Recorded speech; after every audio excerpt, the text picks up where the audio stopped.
நம்ம இன்றைக்கான lunch box recipes என்னங்கிறத பார்த்துடலாம். ஃபஸ்ட்டு ஒரு கடாயில் நான் கொஞ்சமாக எண்ணெய் சேர்த்துக்கிறேன். கடுகு, உளுந்தம்பருப்பு, கருவேப்பிலை, பெருங்காயம் இதெல்லாம் தாளிச்சிக்கலாம். பெருங்காயம் கொஞ்சம் ஜாஸ்தியாகவே போட்டு நல்லா தாளிச்சிக்கோங்க. நான் இன்றைக்கி வெள்ளை கொண்டக்கடலை இருக்கு இல்லையா, அதை நைட்டு ஊற வச்சு இப்போ நல்லா வேக வச்சு எடுத்து வச்சுருக்கேன். அந்த வெள்ளை கொண்டக்கடலை சேர்த்துக்கலாம். நான் வேக வைக்கையில் உப்பு எதுவுமே சேர்க்கலை, அதனால் இப்போ தாளிக்கையில் நம்ம உப்பு சேர்த்துக்கலாம். ஸோ எல்லாத்தையும் சேர்த்து நல்லா தாளித்து கிண்டி விட்டுட்டு இது இப்படியே இருக்கட்டும், அடுப்புலேயே விட்டுருங்க. நான் அடுப்பை ஆஃப் பண்ணிட்டேன். நான் இன்றைக்கி மில்க் ப்ரெட்டு தான் எடுத்திருக்கேன் சாண்ட்விச்சுக்கு. இந்த சைட்ஸில் நான் கட் பண்ணி எடுத்துக்கிறேன். இப்போ உள்ளே வைக்கிற ஃபில்லிங்க்கு நான் இன்றைக்கி ஒரு மஸ்டர்ட் சாஸ் தான் எடுத்திருக்கேன். அது கூடவே பொடியாக வெட்டினேன் நம்மளுடைய வெள்ளரிக்காய் சேர்த்துக்கலாம். அது கொஞ்சமாக வெங்காயம் பொடியாக வெட்டி சேர்த்துக்கிறேன் நான் பெரிய வெங்காயத்தில். கூடவே கொத்தமல்லி சேர்க்குறேன். இது எல்லாத்தையும் சேர்த்து நல்லா மிக்ஸ் பண்ணிடலாம். எனக்கு இந்த சாஸ்லேயே உப்பு, புளிப்பு, காரம் எல்லாமே இருக்குது. அதனால நான் எக்ஸ்ட்ரா எதுவுமே சேர்க்கலை. உங்களோட இல்லை மைனஸ் எதுவும் யூஸ் பண்ணுறீங்க, ப்ளைனாக இருக்குது அப்படின்னா நீங்கள் காரத்துக்கு மிளகுத்தூள் சேர்த்துக்குங்க. உப்பு சேர்த்துட்டு கொஞ்சமாக எலுமிச்சம்பழம் பிழிஞ்சு விட்டு சாட் மசாலா இருந்துச்சுன்னா தூணிங்கன்னா அதுவும் நல்லாவே இருக்கும்.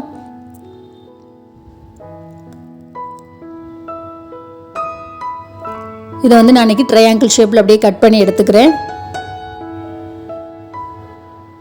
அவ்வளோதான், நம்மளுடைய சாண்ட்விட்சு சூப்பராக ரெடி ஆகிடுச்சு குயிக்காக. நான் இன்றைக்கி நம்ம தாளித்த சுண்டல் இருக்கு இல்லையா, அதில் கொஞ்சமாக கலருக்காண்டி லைட்டாக கேரட் துருவிக்கிறேன். மேலே தேங்காய் பூ தூவிக்கிறேன். கேரட் கொஞ்சம் கலராக இருக்குங்கிறக்காண்டி கொஞ்சோண்டு ஒரு அரை ஸ்பூன் அளவு தான் கேரட் தூவிருக்கேன். துருவின கேரட்டு, அது கூடவே தேங்காய் தூவிட்டு நம்ம நல்லா கிண்டி எடுத்துடலாம். இப்போ நான் பாட்டிலில் வைக்கிறதுக்கு இன்றைக்கி பட்டர் மில்க்கு தான், மோர் தான் ரெடி பண்ணிகிட்ருக்கேன். தயிரை நல்லா கலந்துட்டு தண்ணி ஊற்றி மோர் ரெடி பண்ணிக்கலாம். அதில் கொஞ்சமாக கருவேப்பிலை, கொத்தமல்லி, கொஞ்சமாக ஜீரகத்தை கையில் இந்த மாதிரி நல்லா கசக்கி விட்டு ஜீரகம் சேர்த்துக்குங்க.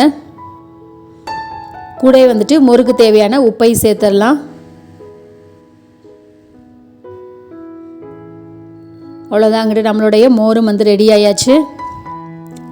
உங்களுக்கு நம்மளுடைய ஆரஞ்சு ஸ்பூன் சேனல்ஸோட வீடியோஸ்லாம் பிடிச்சிருந்துச்சுன்னா நம்ம சேனலை சப்ஸ்கிரைப் பண்ணுங்கள்.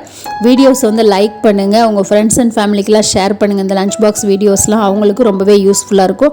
நம்மளுடைய சேனலில் டெய்லி லஞ்ச் பாக்ஸ் வீடியோஸ் நம்ம அப்லோட் பண்ணிகிட்ருக்கோம். இது ரெண்டுமே நான் ஒரு சிலிக்கான் மோல்டு தான் எடுத்து வச்சுருக்கேங்க. நான் ஒரே ஒரு சாண்ட்விச் ஸ்லைஸ் தான் வச்சுருக்கேன். அதனால் சென்னா கொஞ்சம் நிறையா வைக்கலாம். அப்போ தான் நம்மளுக்கு வயிறு ஃபில்லிங்காக இருக்கும் பசங்களுக்கு சாப்பிடையில். இது ப்ளம்ஸ் இப்போ சீசன் இருக்குது இல்லையா, அதனால் நான் ஒரு 2 ப்ளம்ஸ் வைக்கிறேன். கூட இதில் பார்த்தீங்கன்னா இது முந்திரியோடைய குக்கீஸ் ஒன்று, அது ஒரே ஒரு குக்கீஸ் மட்டும் நான் வச்சுக்கிறேன். ஃபைனலாக நம்ம பண்ண மோர் இருக்கு இல்லையா, அதை பாட்டிலில் ஊற்றியாச்சு. இதுதாங்க இன்றைக்கி நம்மளுடைய பசங்களுக்கான லஞ்ச் பாக்ஸோடைய மெனு. ரொம்பவே சூப்பராக, கலர்ஃபுல்லாக, க்யூட்டாக, வெரைட்டியான ஒரு லஞ்ச் பாக்ஸ் மெனு தான். ஸோ அவங்களுக்கு ஓப்பன் பண்ணி ரொம்ப ஹாப்பியாக இருக்கும் சாப்பிட்றதுக்கு. அவ்வளோ ஐட்டம்ஸ் இருக்குது. ட்ரை பண்ணி பாருங்கள்.